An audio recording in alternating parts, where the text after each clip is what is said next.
আসসালামু আলাইকুম প্রিয় ভিউয়ার্স, সম্মানিত ভাইয়েরা।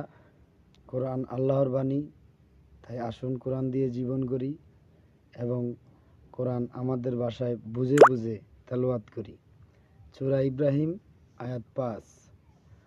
আর আমি মূসাকে আমার আয়াতসমূহ দিয়ে পাঠিয়েছি যে তুমি তোমার কওমকে অন্ধকার হতে আলোর দিকে বের করে আনো এবং আল্লাহর দিবস সমূহ তাদের স্মরণ করিয়ে দাও। নিশ্চয়ই এতে প্রতিটি ধৈর্যশীল কৃতজ্ঞ ব্যক্তির রয়েছে অসংখ্য নিদর্শন।